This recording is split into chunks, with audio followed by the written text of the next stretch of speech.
ভালোবাসার শক্তি যে কতটা প্রবল তার এক উজ্জ্বল দৃষ্টান্ত শতবর্ষী তমিজন বেওয়া। জীবনের দীর্ঘ পথ পাড়ি দিয়ে বয়সের ভারে নুয়ে পড়েছেন তিনি।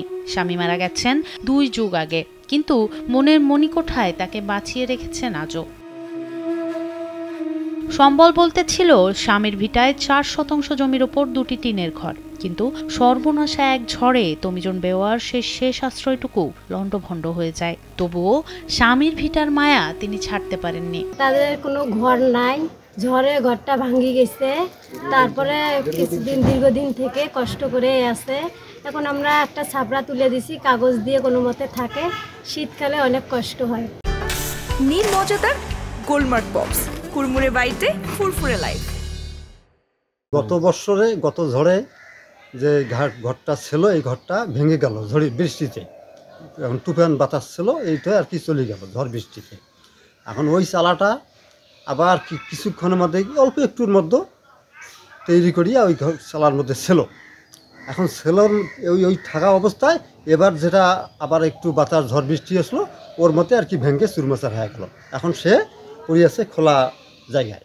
7 সন্তানের মধ্যে 6 মেয়েও এখন বার্ধক্যের দ্বার প্রান্তে। চা বিক্রেতার ছেলে সাইদুর রহমান অর্থের অভাবে মায়ের ঘরটি ঠিক করতে পারেননি। মাকে নিজের কাছে নিতে চেয়েছিলেন, কিন্তু স্বামীর স্মৃতির প্রতি গভীর টানে তমিজন ছিলেন অনড়। সাফ জানিয়ে দেন স্বামীর ভিটা ছেড়ে তিনি কোথাও যাবেন না।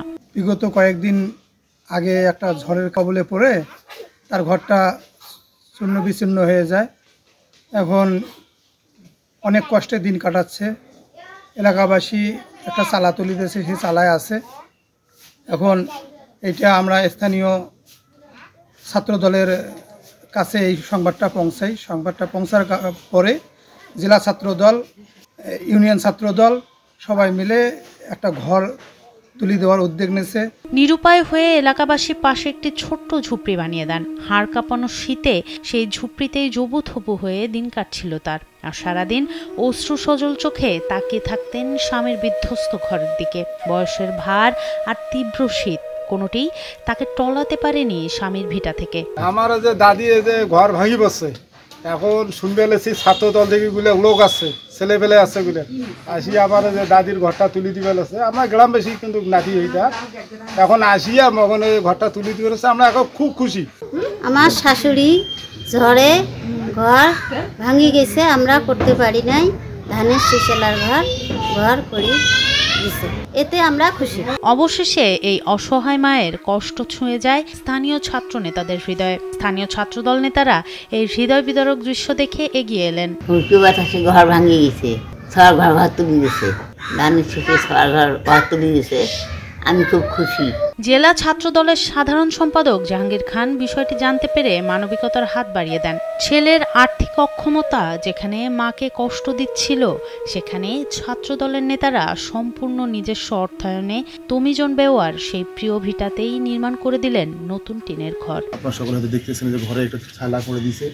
সে কাপড় এবং সিমেন্টের বস্তা দিয়ে শীত নিবারণের জন্য রেখেছে। এই শীত নিবারণ বৃদ্ধ মানুষের হবে না, কারণ আমাদের এই শীত নিবারণ হয় না, ঘরে থেকে বৃদ্ধ মানুষের কেমন হবে।